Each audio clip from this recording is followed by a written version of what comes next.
है। मोसाद उसका एजेंसी है और वो एजेंसी इतना तगड़ा है विश्व भर में मोसाद कि कहीं भी आप छुपे रहोगे आपको टारगेट करके मार देगा।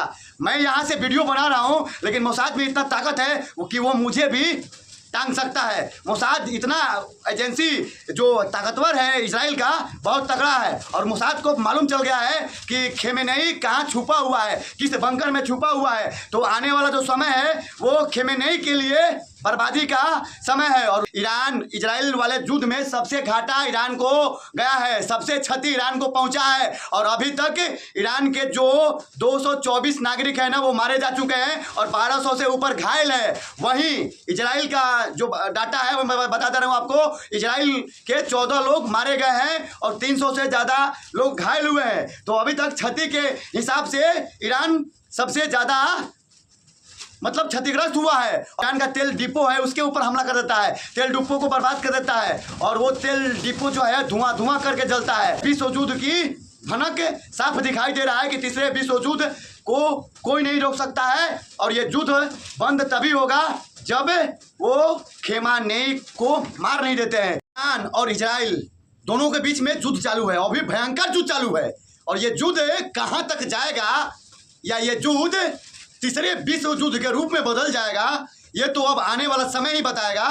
लेकिन इस युद्ध ने इस दुनिया को दो भागों में विभाजित कर दिया है और ईरान जो है वो चाहता है कि हम परमाणु हथियार बना ले, उसी को रोकते हुए इजराइल चाहता है कि ईरान अगर परमाणु हथियार बना लेता है तो ये आने वाला समय में हमारे लिए खतरा है, दुनिया के लिए खतरा है। लेकिन मैं आपको बता दूं कि 57 मुस्लिम देश हैं जिनमें से सिर्फ एक के मुस्लिम देश जो परमाणु संपन्न देश है वो पाकिस्तान है। उसके अलावा 56 मुस्लिम देशों के पास परमाणु नहीं है और इसीलिए इसी परमाणु जो अस्त्र है इसको बनाने के लिए युद्ध हो रहा है इजराइल और ईरान के बीच में। इजराइल चाहता है कि ईरान परमाणु हथियार न बनाए और ईरान अपने यहाँ ये परीक्षण न करे। और इजराइल का साथ कौन दे रहा है? अमेरिका दे रहा है। अमेरिका खुलेआम नहीं आया है लेकिन पीछे से अमेरिका को सब पता है और अमेरिका को ये भी पता है कि ईरान अगर परमाणु बना लेगा तो फिर हमारे लिए खतरा है, इजराइल के लिए खतरा है। तो अभी दोनों देशों में भयंकर युद्ध चल रहा है। इजराइल ने क्या किया है कि इजराइल ने 12-13 तारीख के बीच में ईरान के ऊपर बड़ा हमला बोलता है और जितने भी ईरान के वैज्ञानिक जो रहने वाले इलाके हैं जहाँ पे वैज्ञानिक लोग रहते हैं उस सारे इलाकों को उड़ा देता है इजराइल। और उसके बाद जितने भी परमाणु जो अस्त्र बनाने वाला सिस्टम और जो परमाणु अस्त्र जहाँ बनता था उस एरिया को टारगेट करके इजराइल उड़ा देता है और तहस नहस कर देता है। और अभी तक मीडिया के रिपोर्ट के मुताबिक ईरान के 35% से ऊपर जो लड़ाई वाला क्षमता जो अस्त्र शस्त्र की क्षमता है ना उसको ख़त्म कर चुका है इजराइल। ये बहुत बड़ी खबर निकल के आ रही है और इजराइल के हमला के जवाब में ईरान भी रुकता नहीं है। ईरान भी इजराइल के ऊपर 200 ड्रोन लगातार भेजता है, हमला करता है। इस हमला के बाद इजराइल के जो कुछ शहर है वो गाजा के रूप में तब्दील हो जाते हैं और बिल्कुल जैसे गाजा की हालात है ना उसी तरह से इजराइल के कुछ शहरों का हालात हो जाता है।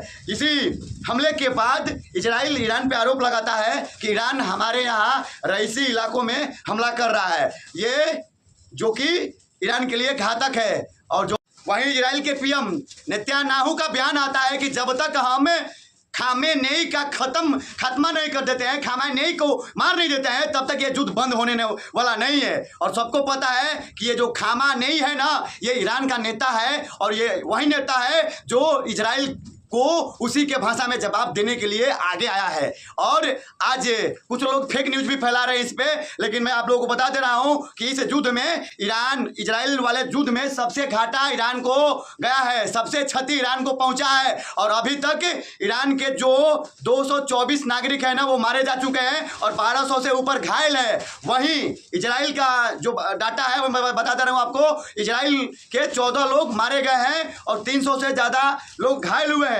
तो अभी तक क्षति के हिसाब से ईरान सबसे ज़्यादा मतलब क्षतिग्रस्त हुआ है। और उसके बाद इजराइल इतने पे ही नहीं रोकता है, जितने भी ईरान के शक्ति परीक्षण वाला केंद्र है सबके ऊपर हमला कर देता है। तेल डिपो, जो ईरान का तेल डिपो है उसके ऊपर हमला कर देता है, तेल डिपो को बर्बाद कर देता है। और वो तेल डिपो जो है धुआं करके जलता है। और इसी जलने में इजराइल और क्या करता है कि इजराइल जो वैज्ञानिक लोग परमाणु जो अस्त्र का शोध कर रहे थे, उस अस्त्र को बनाने वाले परमाणु को बनाने वाले वैज्ञानिकों को मार देता है इजराइल वहाँ के कमांडर को मार देता है, वहाँ के सेना ऑफिसर को मार देता है। यहीं तक इजराइल नहीं रुकता है, इजराइल वहाँ पे कम से कम 100 वैज्ञानिकों का हत्या इजराइल किया है। और ईरान पे इजराइल भारी पड़ रहा है। और आने वाला समय में ऐसा ही हाल रहा तो ईरान पूरी तरह से बर्बाद हो जाएगा।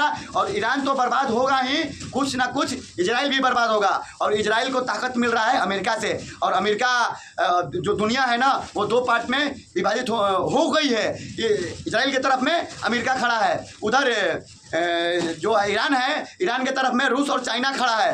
भारत कहाँ जाएगा अभी पता नहीं है, लेकिन जो ये युद्ध है ये तीसरे विश्व युद्ध की भनक साफ दिखाई दे रहा है कि तीसरे विश्व युद्ध को कोई नहीं रोक सकता है। और ये युद्ध बंद तभी होगा जब वो खेमानेई को मार नहीं देते हैं। इजराइल पीएम साफ बोल रहे हैं, इजराइल के जो पीएम है वो अपने सेना को, मोसाद आपको पता है, मोसाद उसका एजेंसी है। और वो एजेंसी इतना तगड़ा है विश्व भर में मोसाद कि कहीं भी आप छुपे रहोगे आपको टारगेट करके मार देगा। मैं यहाँ से वीडियो बना रहा हूँ लेकिन मोसाद में इतना ताकत है कि वो मुझे भी टांग सकता है। मोसाद इतना एजेंसी जो ताकतवर है इजराइल का, बहुत तगड़ा है। और मोसाद को मालूम चल गया है कि खेमेनेई कहाँ हुआ है, किस बंकर में छुपा हुआ है। तो आने वाला जो समय है वो खेमेनेई के लिए बर्बादी का समय है। और लोग बोल भी रहे हैं कि ये इराक की तरह ही, जिस तरह से इराक के राष्ट्रपति को मार दिया गया था, ठीक उसी तरह से ईरान के प्रधानमंत्री को मार के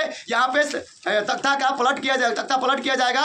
और तख्ता पलट करने के बाद अमेरिका जो चाहता है वही करता है। और अमेरिका के कहने पे ही इजराइल हमला किया है। तो आप लोगों का क्या राय है कि इजराइल और ईरान का युद्ध क्या सही है या नहीं होना चाहिए? क्योंकि युद्ध का कोई सपोर्ट नहीं करते हैं। युद्ध जो देशों के बीच में लड़ा जाता है वो सारा देश, दोनों देश के बीच में युद्ध लड़ा जाएगा तो दोनों देशों की बर्बादी होगी। उधर भी बर्बादी होगा, बर्बादी इधर भी होगा, उधर भी लोग मरेंगे, इधर भी लोग मरेंगे। युद्ध से कोई बचा नहीं है और युद्ध से सबको हानि होती है। तो आप लोगों का क्या राय है, क्या इजराइल सही है या ईरान सही है? अगर ईरान बर्बाद होता है पूरी तरह से तो सभी को पता है कि ईरान दुनिया का 20% से ज़्यादा तेल पेट्रोलियम उत्पादक देश है। और ईरान के पास पेट्रोलियम उत्पादन करने की क्षमता बहुत अधिक है। और अभी तक ईरान को कोई गुलाम है, मतलब कोई कब्जा नहीं कर सका है। और ये लड़ाई शुरू से चलते आ रही है, इसीलिए चलते आ रही है। और सभी देशों का टारगेट ईरान पे रहता है। और ईरान के सपोर्ट में पाकिस्तान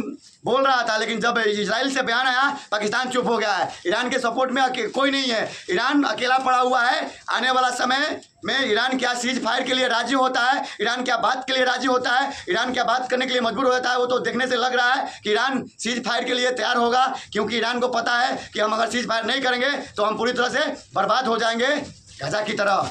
जय हिंद।